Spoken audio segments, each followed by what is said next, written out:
I'd love to be working on the LS swap Mazda right now, but this sucker keeps breaking down on me. So I've got to fix the check engine light because, of course, I've got an inspection coming up here. This is a deleted and tuned on Malone or Stevenson MK6 TDI. I've got a check engine light. I'll show you the code here, but basically what we got going on is it's the exhaust manifold EGT sensor. So that thing probably got burned up or is sooted up. I don't really know, but either way, I've got to get to it. That requires a special socket and a new sensor. Got here from ID Parts. Hopefully everything works out. And we'll see if I can fit my big arm back over the top of the head to be able to get this thing out. Not forget about some heat here. All right, so we are going to be working back in there.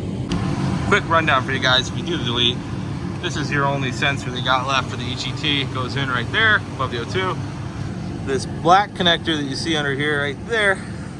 Nope, yeah, right there. That runs back, goes back over there, and rides the turbo down, and is under the turbo in the manifold. I'm gonna pop this off for now. Get this out of the way.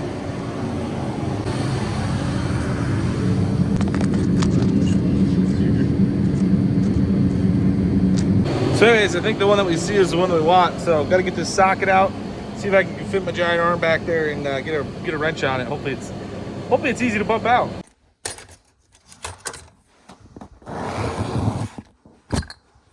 Yeah, take cover.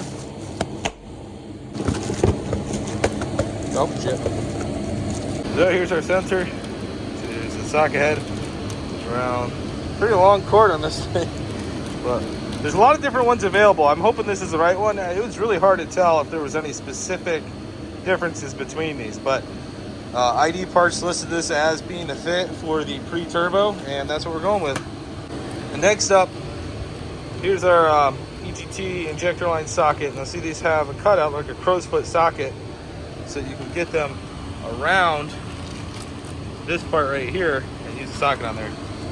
So it does fit, and at least this part. I think the idea is you have this loose so that when you spin it, the head here can spin once it's broken loose from the block or the header. The first thing I noticed, the wrench from the top, this thing's literally about 3/8 of an inch short, so I'm gonna see if I can find a stubby extension. All right, 3½ inch with a 1/2 to 3/8, that should give us the length. Kind of drop in like this. Yeah, it'd be a little hard to see, but we did get engaged there. We're on it now. Okay, a couple whacks from the hammer. We had it sticking up straight at a 90. Hit it with a couple whacks, and we are loose now.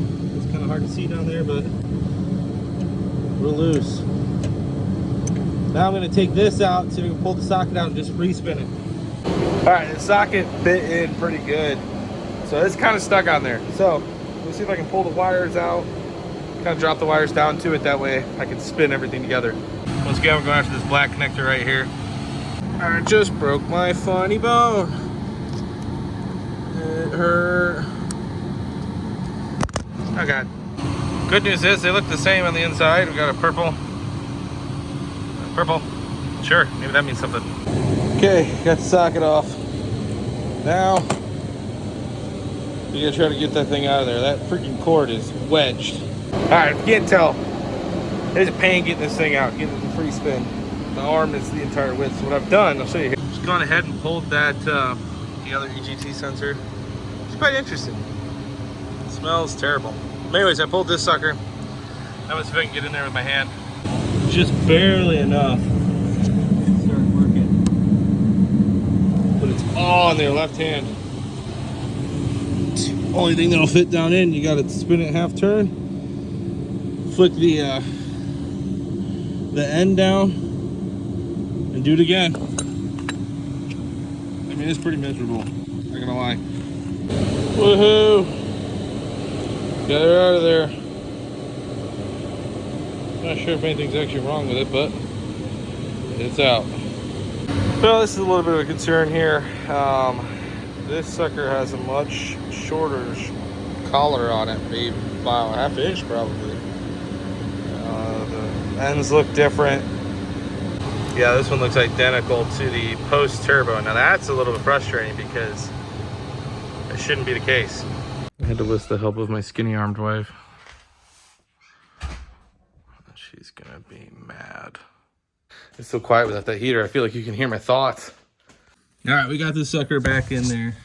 Way easier to go in than come out. Now, mine is a 2012 Volkswagen SportWagen, and the 2012 apparently is the late model sensor. If you're looking on there to order, where the heck did that sucker go? I lost my bum one. Yes. Okay. If you're looking to order, this is the late sensor, which is shorter than the early sensor. The early sensor is the same thing that's post-turbo. So it's screwed in and it tightened down and everything seems to be good. So I think it will work either way. So now I'm just going to go ahead and tie that wire up out of the way of the exhaust. Get this other sensor in and we should be good. Get that back on. Okay. All right, we got that all buttoned up. You can see the cord running back there. Back over to our black connector. Like I said, I mean, there's not a whole lot to see. You can see the two locations. Hopefully the shots I was able to get you in between will kind of give you the idea of how that's going to work. Now I'm going to go start this thing up and test drive it and see if I can get the early model sensor to work in this late, or if I got to order another sensor. Didn't feel like it hit anything, and it feels like it's all snugged up. So hopefully there's no exhaust leak and we're good to go. One more thing I wanted to say is do not forget to check your oil every now and then with these things. I drive about 20,000 miles a year. This thing consumes quite a bit of oil to the point where I had like 2 quarts in it and I didn't even know. So I just checked again after an oil change about 4,000 ago. And we're down almost at the low end of the stick. So these things freaking eat oil. First couple minutes of the drive have been uneventful so far, so that's good. Now, of course, monitors could be getting reset. So, we'll go get some diesel, and we're going to see if anything comes on by then.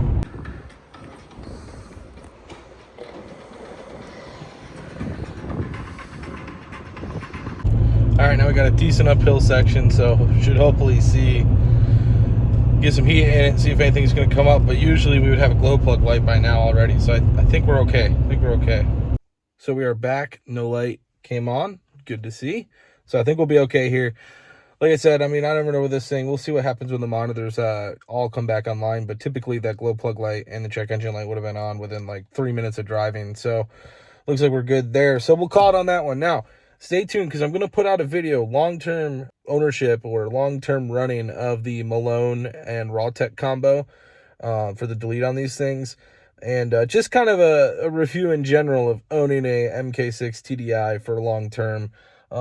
I think there'll be some interesting information in there. A lot of stuff that's kind of potentially against status quo, but we'll see when we get there. So stay tuned for that one. And that's all for this one. Merry Christmas.